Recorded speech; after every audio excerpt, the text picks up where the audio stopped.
Bottom line culture is going to bottom out society.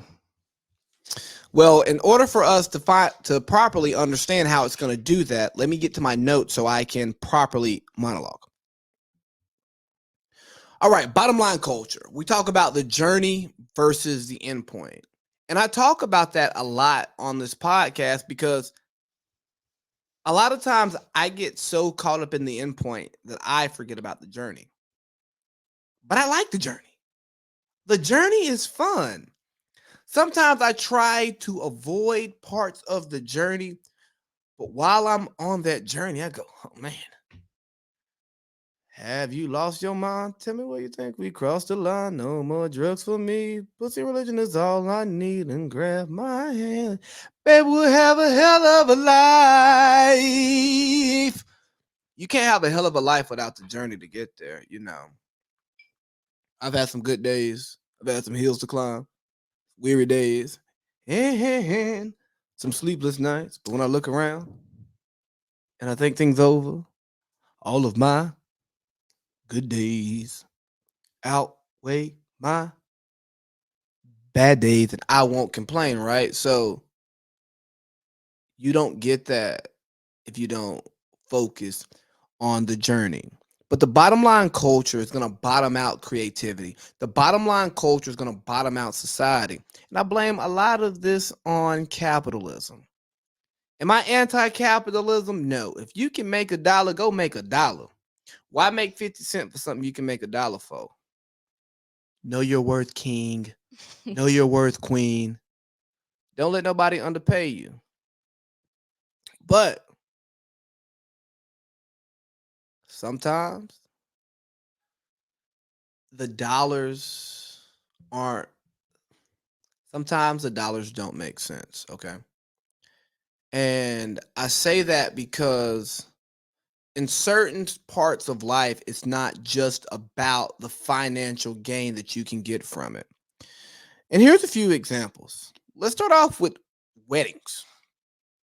You know, a wedding is supposed to be a union between two people who love each other and are building a future together, and they want to broadcast that union to their loved ones. Now, should there be some cost associated with having a ceremony and a party? Absolutely.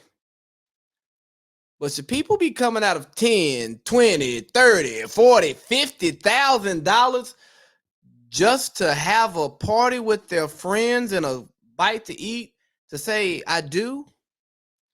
Should rings cost 4, 5, 6, 7, 8, 9? I got 1, 2, 3, 4, 5, 6, 7, 8,000 on a damn ring. And for some people, that's cheap. I know a guy, he spent 13. Jesus. That's what I say.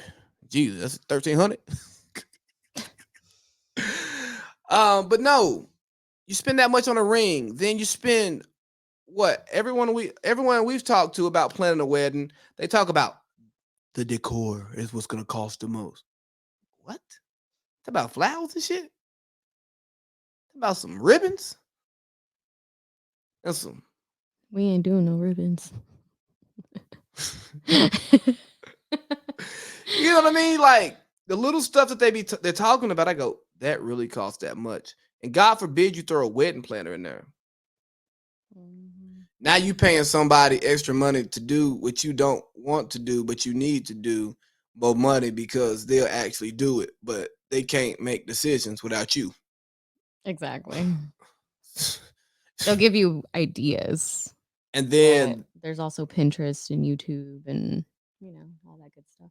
and they're also going to give you ideas that fat their pockets. Yeah, Oh, are wedding planners another legal racket? Are they up there with the church and insurance? probably. Added to- So are funeral homes. Yeah, them too. Absolutely. You got to pay to die. It's fucking crazy. You know what? We need to do a list of all of the legal rackets. I think that'd be a good pod topic. Add it to the notes, please. Okay. See how I handle business right here. When I move, you move just like that. Hell yeah, hey, DJ, bring that back. But seriously, then you throw a honeymoon in there. And you look around, we got inflation taking over. You could do a modest wedding and be out of $20,000. Like, let's just go modest ring, modest wedding, modest honeymoon, and you spent $20,000. Altogether. Yeah. Yeah. Now I know there are weddings that cost much more than that, and if that's what you want to do, invite me. I'll come have a great time. You paying for an open bar? I'll get as much of your money's worth as possible. Mm. But it's crazy With a because, good gift. huh? With a good gift. Yeah, she'll get y'all a good gift. So invite us. Exactly.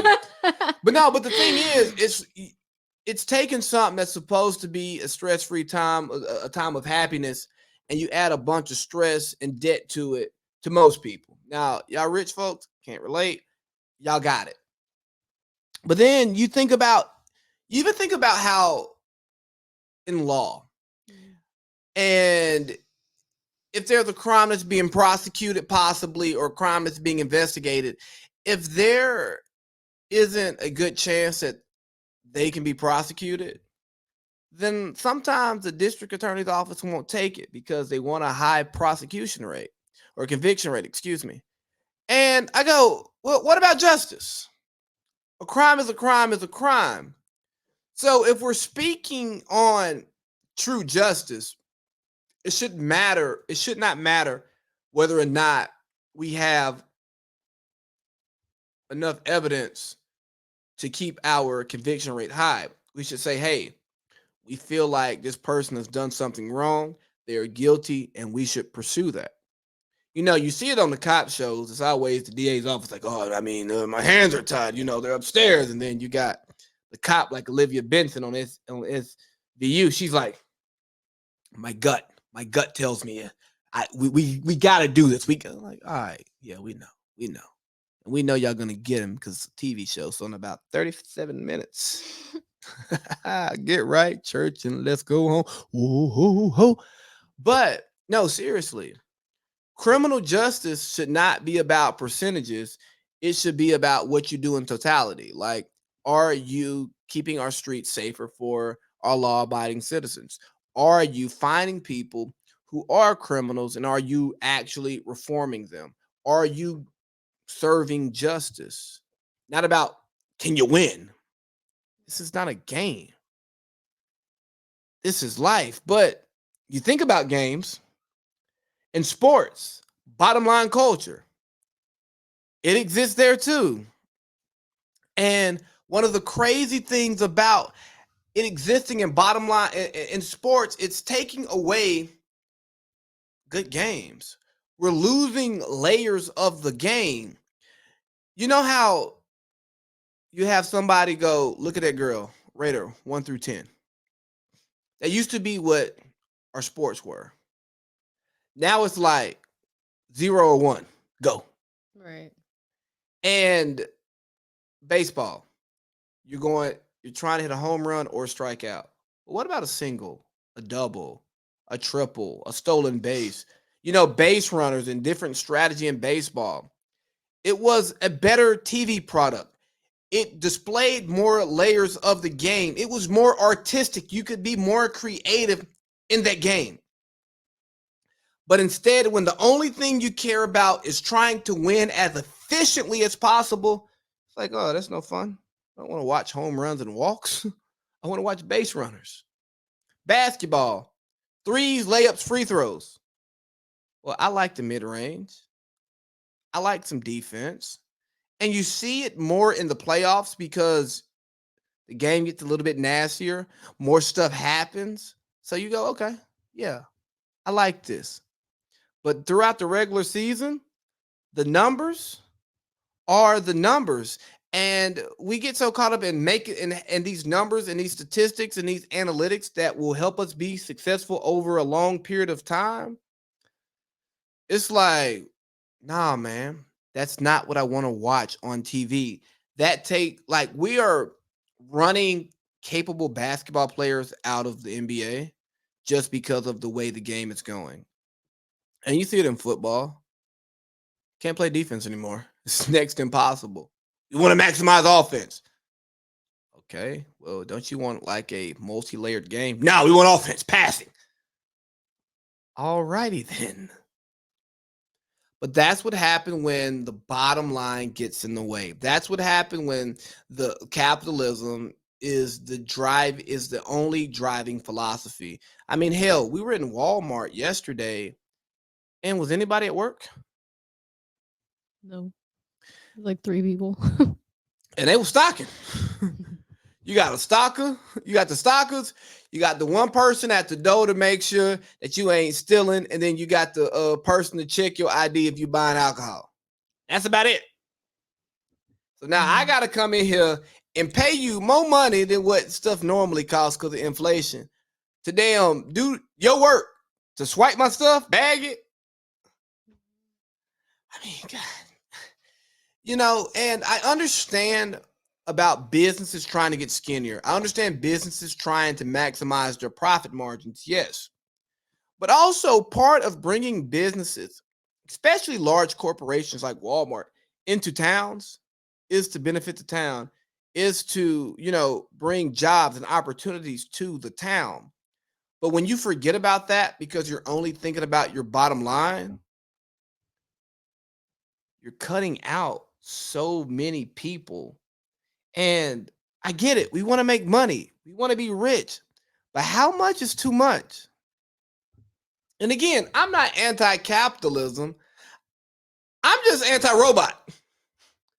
Like, Same. let people make money. Give people opportunities. I know the robot can do it for free because you make the robot, but damn, you want customers? Because eventually you're gonna price out your customers if we get to a point to where we don't have people working.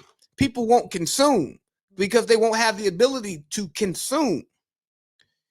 We look at Hollywood.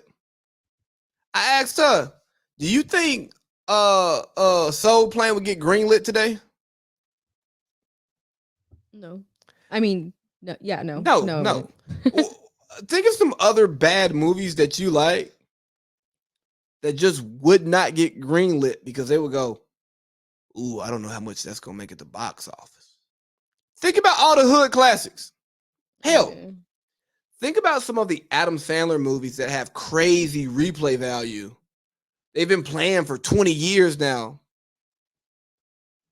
I mean, they did okay at the box office, but would that stuff get greenlit today? No. Could we just do like a stupid movie that we all would go, oh, that's funny? We'll make a little bit of money, but I mean, it's not a Transformers. All the scary movies. Oh yeah, we But they're funny. right, and we enjoy them. And I think that when we start thinking about the bottom line and what does this do for me in the end, you forget about what it does for you throughout. Right. The process matters. Stop looking. So isn't that kind of like the guy that's suing Mariah Carey now? I can't speak to that intelligently enough Yeah. to like respond. But long story short, a guy's suing Mariah Carey for All I Want for Christmas It's You. Apparently she bid it, and he's waiting now to sue her for like 20 plus mil. If he has a case, probably should have saw about that a few years ago, buddy. Right. But that's what I'm saying. Like, he didn't look at the process or the journey that it was going to be on. He probably didn't think it was going to be this hot every single year. Nah, he didn't. But I feel like once Mariah gets her hands on something, I would bet on it. Yeah. I mean, Nick Cannon got better. And he was great before, but like he's really bossed up since, Yeah. So long story short, because I said a lot, shit, we're fucking 20 minutes in. Don't get so caught up in the end state that you forget about the journey. One thing about climbing a mountain is also seeing the views. It's just not about getting to the top. It's about seeing the little random creeks that are or little like rivers and shit that's coming down through there, or like streams. The pretty walkways with the trees and Exactly, the plants. the weird rocks, the Mhm. people you may encounter on the way. all the little vista points. Exactly. Like I gotta let me see. Also, the valleys in between. Yeah, cause It's a part of the journey. yeah, cause climbing a mountain is not it's not just straight up the whole time. It's up, down, but you're still going up, but there's still some down, right? Mm. Over. Let's see. There we go. Oh, nope, nope, nope. Why are you struggling with that? You see that certificate up there? Yeah, that's the end state of completion of a bachelor's degree. It's up there because it's cool and that's what people do who have them. Yeah, yeah, right there. But the memories that happened from like the day I showed up until the day I got that is what makes that worth a damn. It's not to me. The piece of paper ain't shit. Right. Oh, you can read, write, and arithmetic. Got it. But what I did while I was there is what truly mattered. Like nobody eats peanut butter and jelly sandwiches for the bread. You eat it for the actual peanut butter and jelly. Like when have you ever ate a sandwich for? Oh my god, I just love that bread. I just got to eat that bread. No, you would just eat the bread. You Mm-hmm. want the sandwich. You want the stuff in between. Mm-hmm. So remember that as you are trying to get full.